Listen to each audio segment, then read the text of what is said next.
I have, but before I begin, I want to speak in strong support of the Indian health care package being put together by Senator Gregg, by Senator Dorgan. As Senator Reid has indicated, these are a group of people who have been the most neglected in our country, and it is imperative that we move, and we move rapidly, to address those longstanding concerns. Madam President, I have an amendment pending to provide $800 million in emergency funding for the LIHEAP program.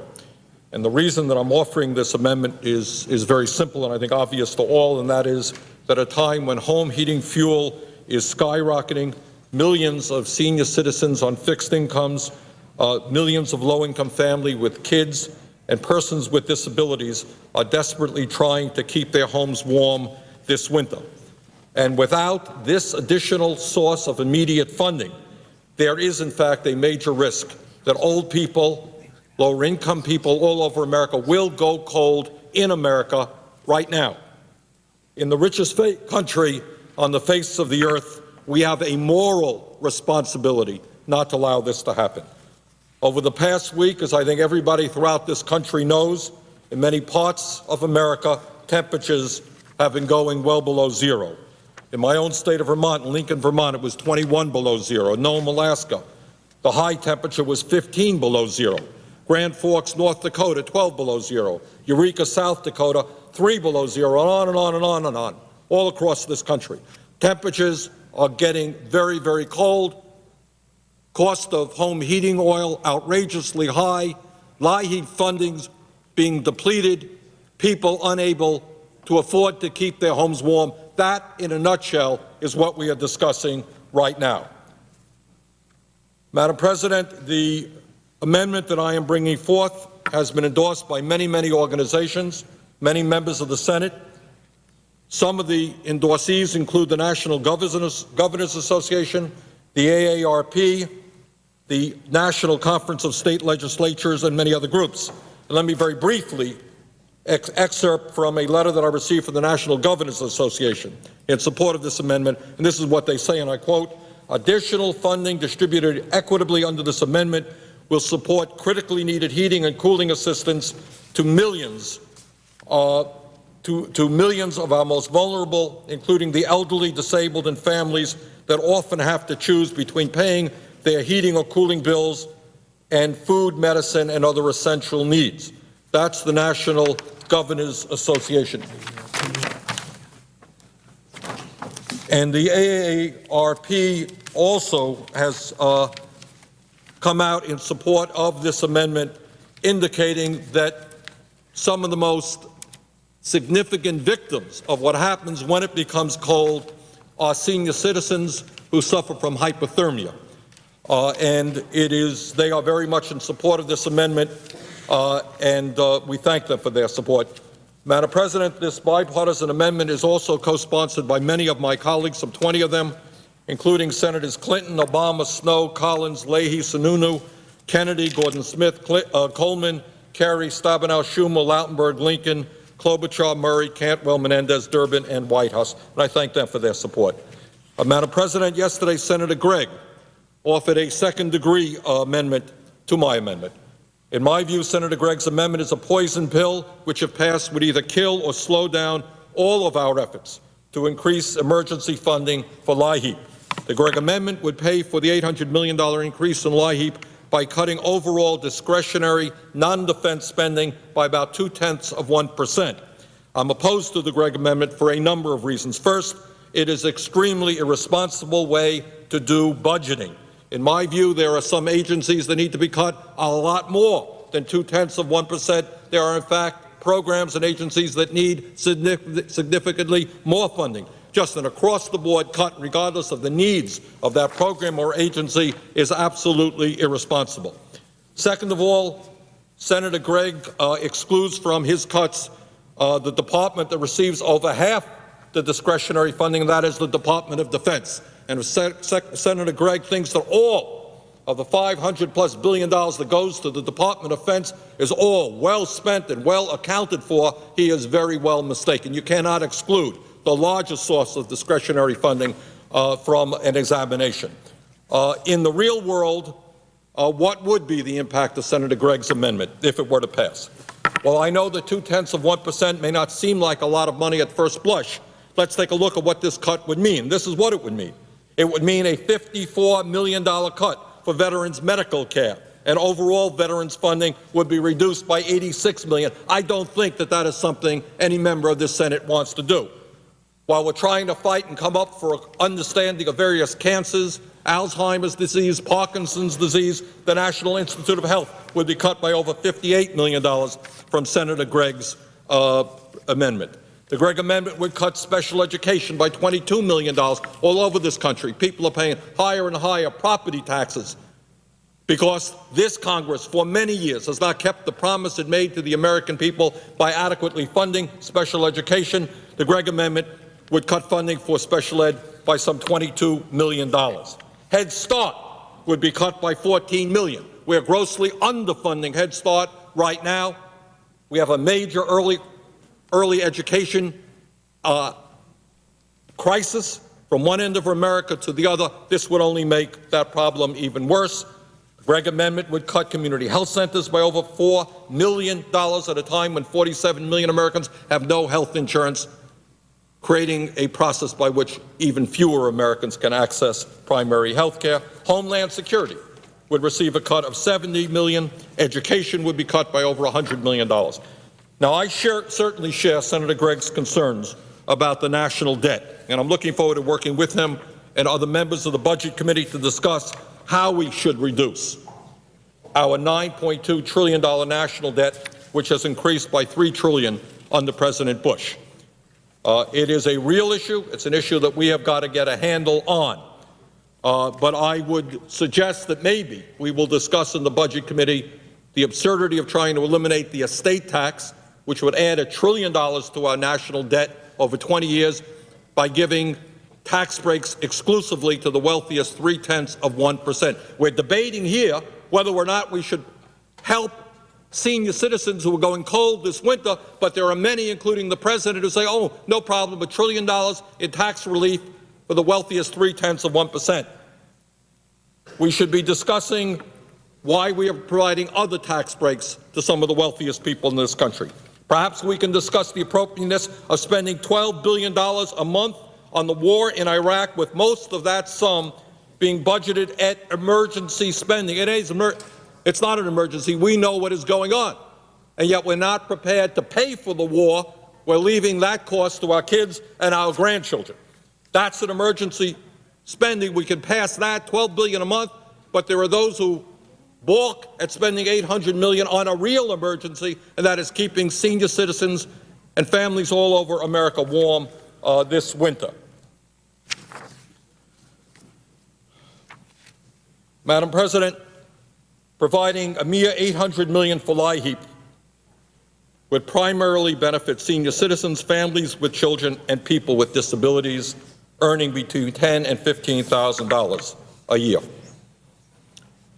At a time when gasoline prices, home heating oil prices in the state of Vermont and throughout this country are well above $3 a gallon, we should not be forcing seniors and others to make a choice about whether or not they are going to buy the medicine they need, the food they need. Hunger in America is increasing, or keep warm this winter. Madam President, let me conclude by simply saying that there is no great secret that the American people are increasingly disenchanted with what is going on here in Washington, whether in the White House or here in Congress. They wonder what planet we are living on. They are struggling. Millions of people are struggling every single day to keep their heads above water, to pay for the food they need, to fill up their gas tanks in order to get to work, to keep warm in the winter. And they wonder why we are not responding to their needs. We have people here talking about more tax breaks for billionaires. Workers are losing their jobs. Now, passing the Sanders Amendment certainly is not going to solve all of those problems. But maybe at a time when people are going cold and others know that people are going cold, maybe It will make the American people understand that some of us are aware of the reality of American life as it exists in cities and towns all across this country. That maybe we know what's going on and we are prepared to respond in a proper way. Madam President, having said that, I move to table the Gregg amendment. I ask unanimous consent that the Senate now resume the Gregg amendment number 4022 and that it be modified to be a first-degree amendment, and that the Senate then debate concurrently amendments number 3900 and number 4022 as modified, with 40 minutes of debate prior to a vote in relation to each amendment, with a time equally divided and controlled by Senator Sanders and Senator Gregg or their designees, that each amendment be subject to a 60 affirmative vote threshold, and that if the amendment does not achieve that threshold, it be withdrawn, that if either amendment achieves 60 affirmative votes, then the amendment be agreed to and the motion to reconsider be laid upon the table, that the vote in relation to the Gregg amendment number 4022 as modified occur first in the sequence, that there be 2 minutes of debate equally divided prior to each vote, provided further that no intervening amendment be in order to either amendment, that upon the use or yielding back of time, the Senate proceed to vote in relation to the Gregg amendment to be followed by a vote in relation to the Sanders amendment. Madam President, reserving the right to object, and I will object, certainly a supporter of LIHEAP, but I will object at this time. The objection is heard. Well, Madam President, Senator from Vermont. you know, I'm kind of new to the Senate, but I would ask my friend from Alaska or my friend from New Hampshire, why? Why the objection? It is, if we are sympathetic to LIHEAP. Senator from Vermont, not in order to propound questions to other senators who do not have the floor.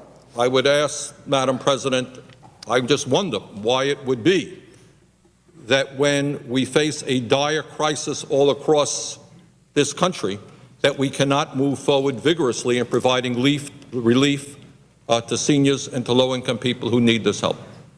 I would, I just would love to have a response to that, Madam President. Madam President, is the Senator yielding the floor? I would yield to my friend from New Hampshire. Madam President. Senator from New Hampshire.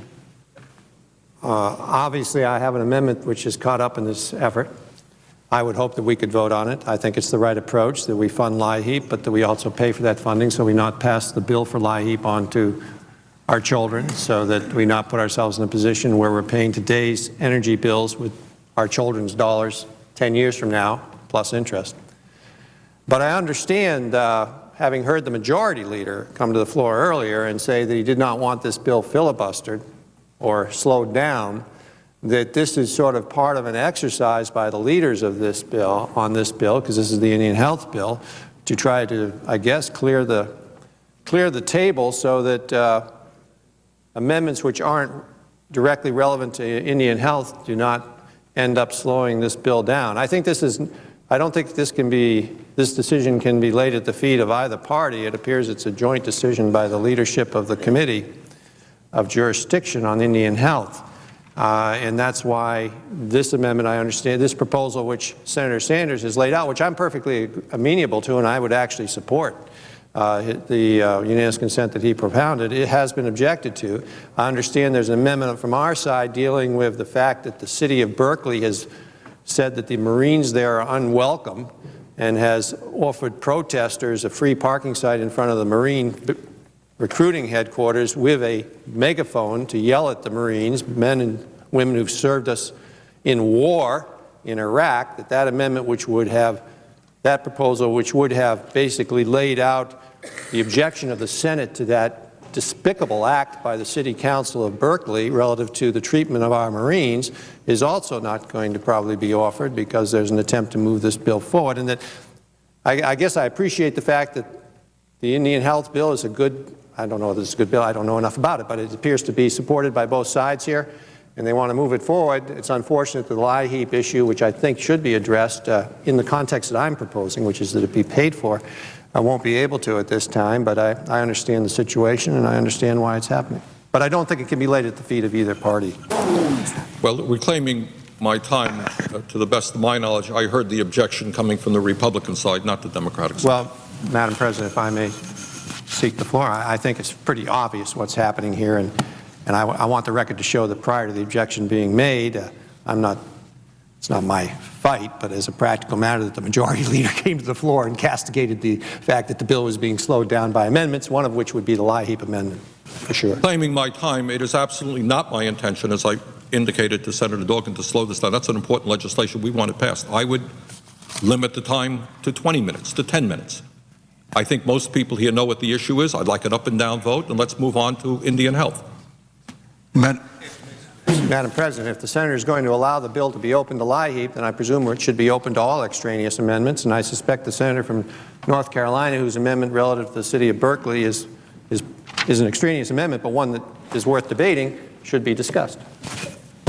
Madam President, would the senator from Vermont to yield? Yes, I would. Excuse me. Senator from Vermont yields to the senator from Arizona. Thank you. If I could just further explain, and first of all, I appreciate that the senator from Vermont has offered an amendment that's very important to his state. It is not germane to the Indian health bill. And I also understand how both senators from New Hampshire are supportive of the LIHEAP approach. Whether it's paid for or not paid for is another question. But the point is that that amendment is not germane to the Indian health bill. And if there is a vote on the LIHEAP amendment, the amendment of the senator from Vermont, there will be requests, I know from this side of the aisle and perhaps other requests, to consider other non-germane amendments to the bill. And I think what the majority leader was saying is something that I subscribe to on this side, which is that the Indian health bill is an important bill to get done. And if we begin consideration of a lot of extraneous or non-germane amendments to the Indian health bill, it may well jeopardize our ability to conclude work on the Indian health bill. And that is the only reason for the objection here, and I hope that the senator from Vermont would appreciate that. Reclaiming my time, I would ask my friend from Arizona, I understand that, and we want to move to the Indian health bill. There is a real solution to that in the real world if we are serious, and that is limiting the amount of time and reaching a unanimous consent about a few amendments that might be offered so we can vote on them and move on to Indian health. Would the gentleman from Arizona be prepared to do that? Madam President, I'd be happy to respond to the senator from Vermont, but in this way. There are people on my side of the aisle who have already attempted to propound non-germane amendments that they would like to have a time agreement on as well. And I suspect that before we begin to get into that kind of a negotiation, the leaders will want to consider what that's going to be doing to the time schedule for the bill, and the managers of the bill are going to want to do the same, because we would like to try to conclude the bill as soon as we can, and that will open up a process that could delay matters. Reclaiming my time. I think, again, we want to move and pass, I hope, the Indian health bill. But I think if we are honest, obviously if people want to bring up 30 amendments, that would kill the Indian health bill. But if that is not the desire, if there are very few amendments, and if leadership can agree on a time limit on it, we can move forward on some serious amendments, have votes, and pass, or at least vote on the Indian health bill. I again would ask my friend from Arizona if that is something that he would entertain. It does mean that not everybody can offer every amendment that they want. There would have to be a limitation and a time limitation. President, I'll just respond again to the senator from Vermont.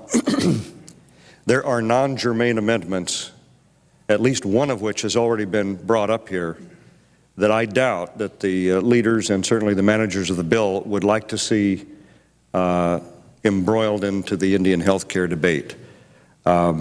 Once the process begins, it's hard to control it. And so it's not as simple as asking, would I be agreeable to a time agreement on perhaps the amendment of the senator from Vermont and the amendment of the senator from South Carolina, because that would undoubtedly get brought into this, but there may be others as well. So it's not a question that we can answer. One can't see where the end of it might be. And I think that's the concern we have with beginning this kind of a process. But I suggest that the senator from Vermont continue to consult with his leader, with the managers of the bill, and see if we can move the process forward.